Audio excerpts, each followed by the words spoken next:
வணக்கம் மக்களே. நம்ம அன்றாட அரசியல்லாம் பார்த்துருந்தோம். அந்த விதத்துல இன்னைக்கு நம்ம வருஷத்தோட கடைசி நாள், 2025ஓட கடைசி நாள். அந்த கடைசி நாள்ல நம்ம ஒரு முக்கியமான விஷயங்களை பார்த்துருவோம். அதுதான் இந்த 2025 முடிய போது, என்ன 2026 பிறக்க போது, பிறக்க போற வாழ்த்துக்களுக்கு பிறக்க போற வருஷங்களுக்கு உங்களுக்கு எல்லாரோட புத்தாண்டு வாழ்த்துக்களை தெரிவிச்சுக்கிறோம். ஆனா 2025 ஒண்ணு கடந்திருக்கு இல்லையா? இந்த 2025 ஒன்றும் லேஸ் போட்ட வருஷம் ஒண்ணு கிடையாது. பல சம்பவங்களையும் பல பயங்கரமான பிரச்சனைகளை கொண்ட ஒரு வருஷம் தான் இந்த 2025. இந்த 2025ல நடந்த சம்பவங்கள், 2002 நடந்த அரசியல் மாற்றங்கள், 2025 நடந்த கொலைகள், 2025ல நடந்த போராட்டங்கள், அதை பத்தி தான் சொல்ல போறோம். ஒரு 20 பாயிண்ட், ஒரு 20 சம்பவங்கள் பயங்கரமா இருக்குது, அதிகமா இருக்குது. ஆனா நம்ம ஒரு 20 சம்பவங்களை உங்களுக்கு கோடிட்டு காட்டி சொல்றோம். அந்த 20 சம்பவங்களும் தரமான சம்பவங்கள் தான். இந்த நிகழ்வு எந்த ஒரு அரசை குறை சொல்றதோ, ஆளும் திமுக அரசியோ அல்லது எதிர்கட்சியோ யாரையும் குறை சொல்ற நோக்கத்துல இதை நம்ம தெரியப்படுத்தல. 2025 முடிய போது இது ஒரு ரீகேப், அதாவது நம்ம நினைவுபடுத்துறதுக்காக தான். சரி, இப்ப 2025 சம்பவங்கள்லாம் நடந்திருக்கு அப்படின்ட்டு அடுத்த 3-4 மாசத்துல எலெக்ஷன் வரும்போது, எலெக்ஷன் போடுற காலகட்டத்துல இந்த மாதிரி சம்பவங்கள் யாரை பாதிக்கும், யாருக்கு கை கொடுக்கும், அதை எப்படி ஹேண்டில் பண்ணாங்க, என்ன நடந்துட்டு இருக்கிற ஆட்சி திமுகவோட ஆட்சி, திமுக இந்த பிரச்சனைகளை எப்படி ஹேண்டில் பண்ணிச்சு, உண்மையிலே திமுகவோட மிஸ்டேக்னாலதான் அந்த பிரச்சனை நடந்தா அப்படிங்கிறதான் நம்ம பார்க்க போறோம்.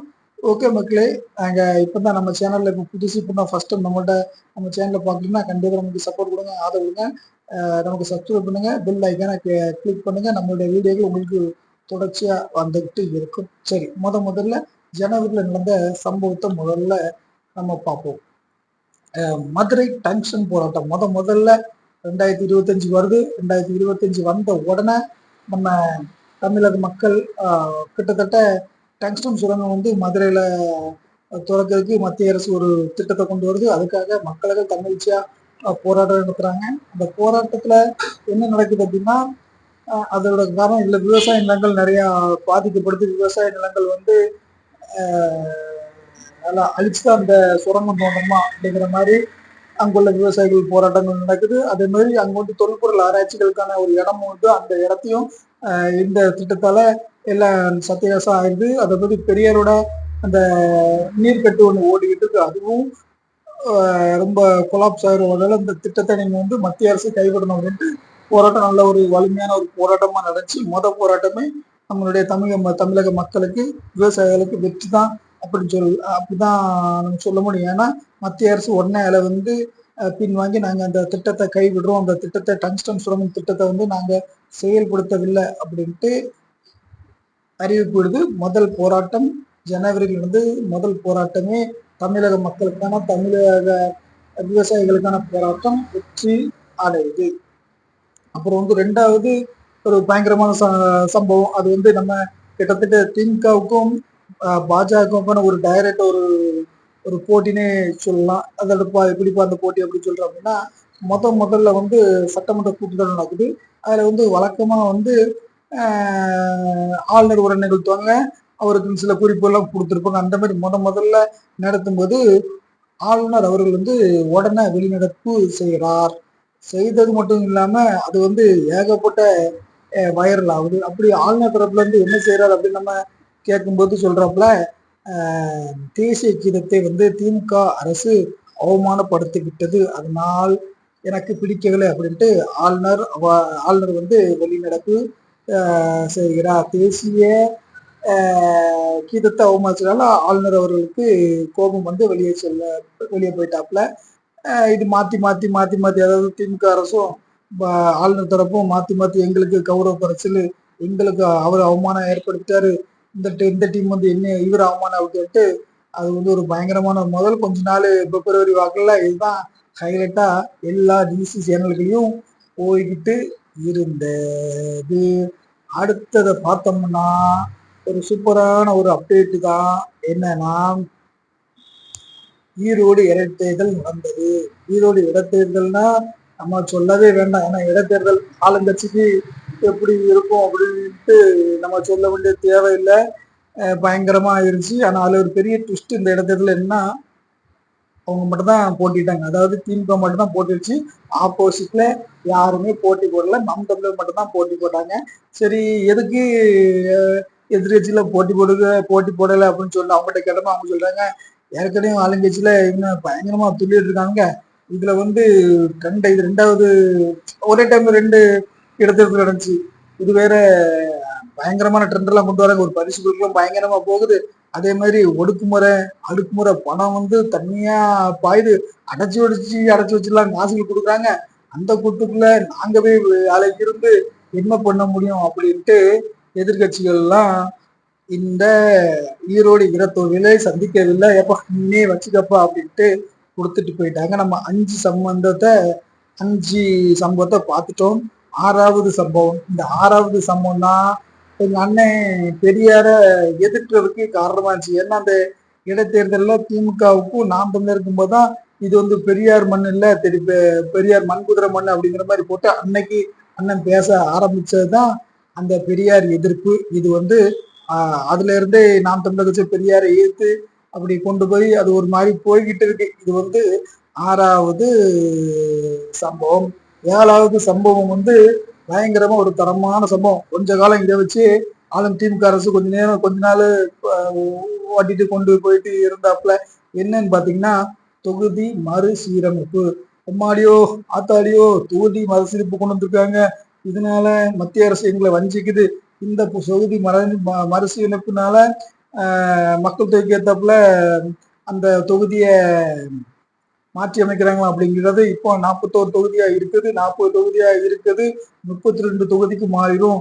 யூபி, பீகார் அந்த மாதிரி ஏரியாக்கள்ல வந்து மக்கள் தொகை அதிகமா இருக்கு. அங்க வந்து நிறைய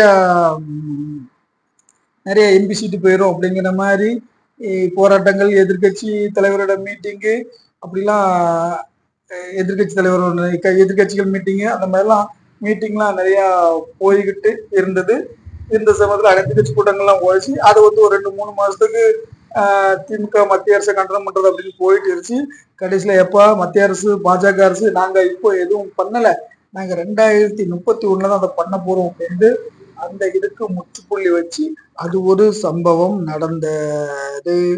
அப்புறம் 8வது சம்பவம்னா இது ஒரு கொலை சம்பவம். இது எங்க இல்ல, நம்ம ஏரியா திருநெல்வேலி தான்.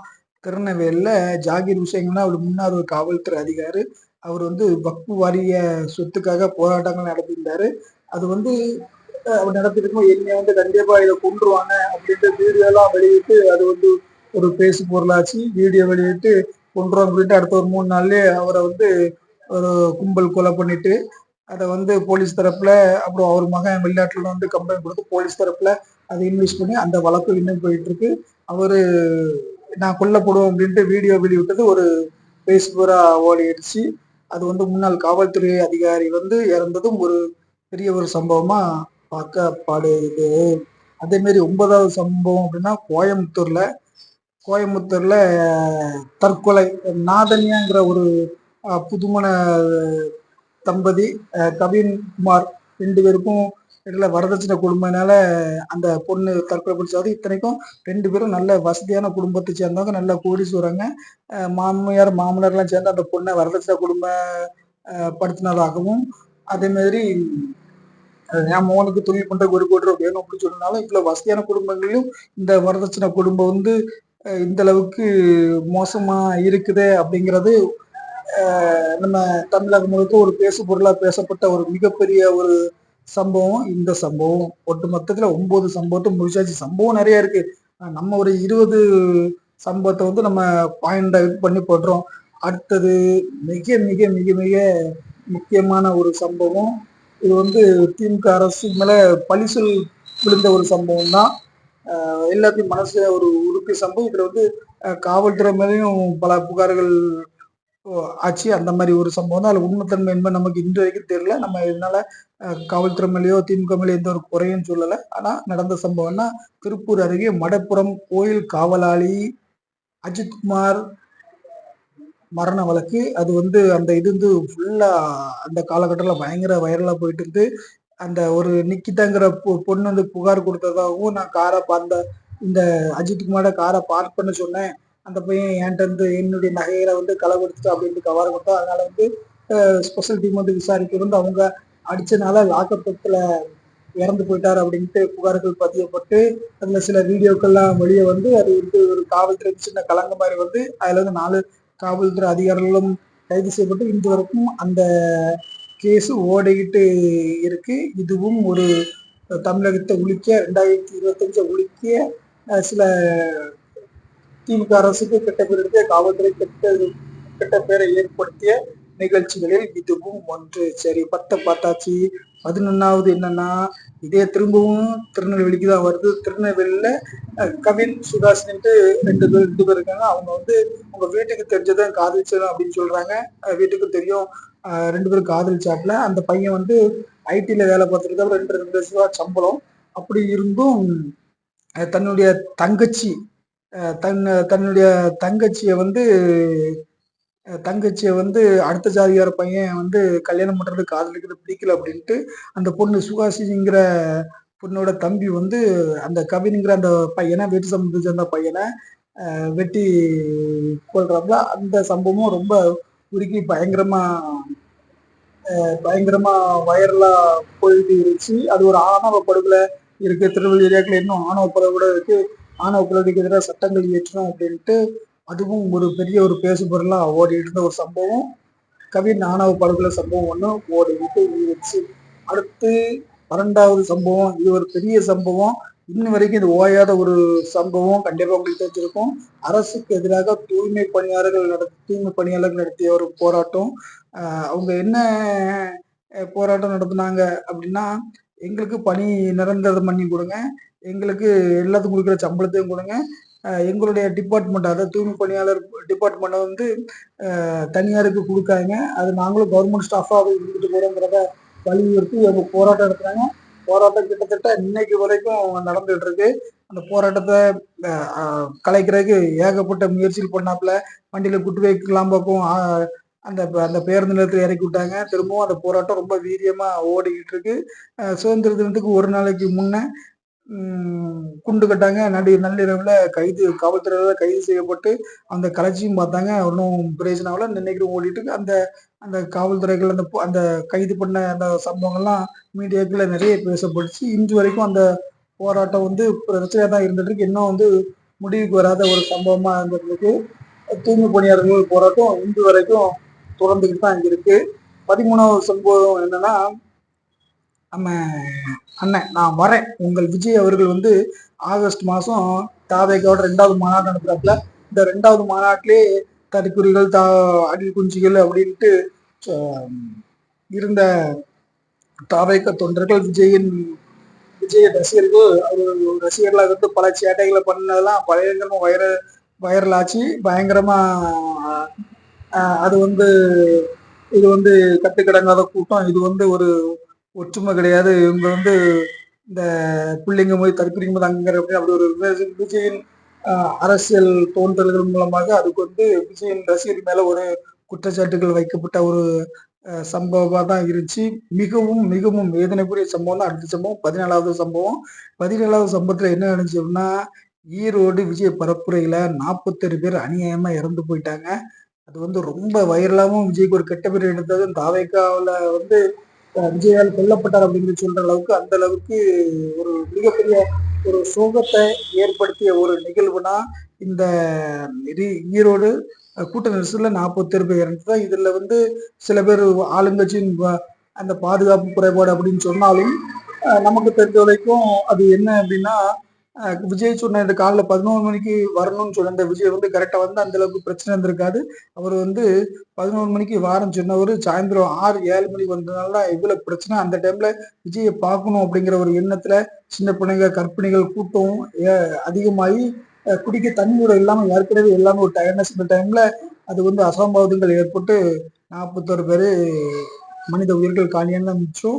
அதுல வந்து இன்று வரைக்கும் சிபிஐ விசாரணையில ஓடிட்டு நேற்று முந்தனத்து வரைக்கும் அந்த தாவக கட்சியினர் சேர்ந்த புசி அப்புறம் அவங்களுடைய மாவட்ட செயலாளர் அப்புறம் அவருடைய துணை செயலர் எல்லாமே போய் சிபிஐ அதுக்கான விளக்கணை கொடுத்துருக்காங்க. அந்த அளவுக்கு ஒரு பேசு பொருளான ஒரு சம்பவம் தான். மனதை உழுக்கிய ஒரு சம்பவம்.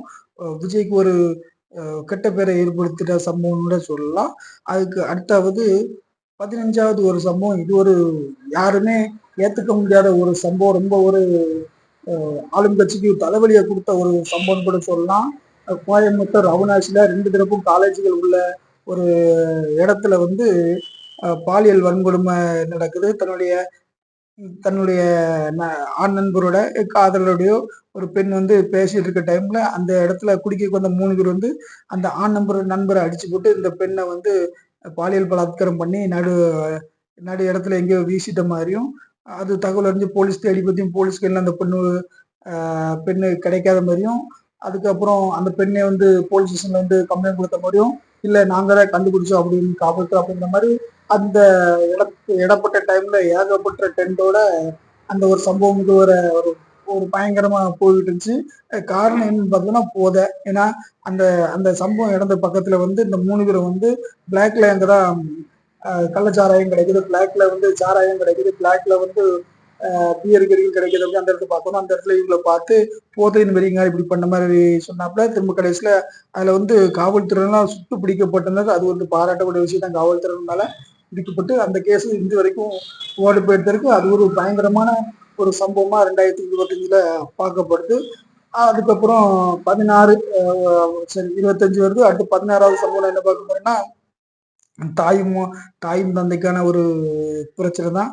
அது நம்ம இந்த பிரச்சனை நம்ம என்ன சொல்லணும்னு தெரியாது. ரொம்ப ஒரு ஃபேமஸா இருந்த ஒரு கட்சி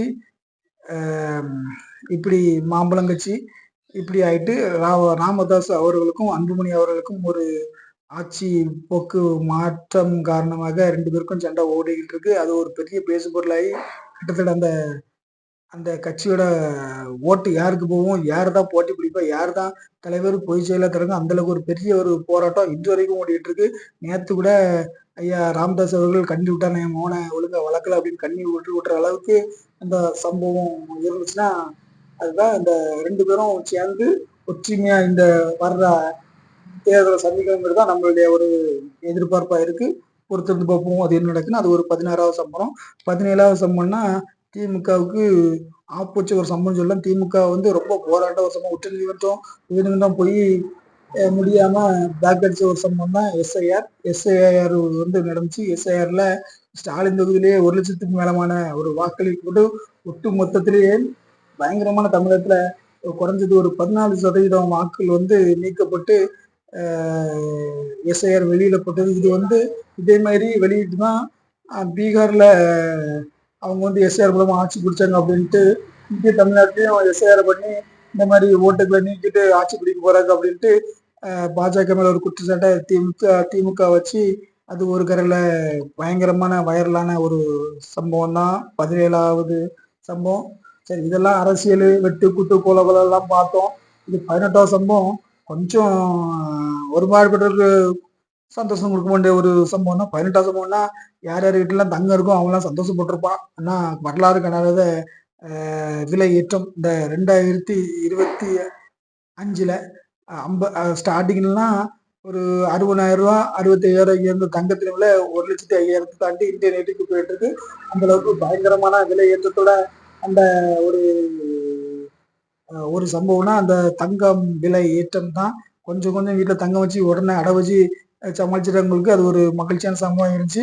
புதுசா வாங்கணும்னு நினைக்கிறவன் தோல்ல துண்டையும் போட்டுட்டு முக்காடியும் போட்டுக்கிட்டு போக வேண்டியதான். 19வது சம்பவம் 19வது சம்பவம் சொல்ல வேண்டாம். இப்போ சமீபமா 2 நாளைக்கு முன்னாடி இருந்த ஒரு சம்பவம் ரொம்ப ஒரு மோசமான சம்பவம். அதை பத்தி நம்ம ஒரு வீடியோவே போட்டிருந்தோம். ஒரு வட இந்திய தொழிலாளரை வந்து 4 பேர் இந்த புள்ளிங்கோ புள்ளிங்கோ ஏய் புள்ளிங்கோ புள்ளிங்கோ புள்ளிங்கோ அப்படின்ற அந்த புள்ளிங்கோ வந்து கத்தியால வெட்டி காயப்படுத்தி ஓடுற ரயில்ல திருத்தணியில இப்படி பண்ணது ரொம்ப ஒரு சோகமாச்சு.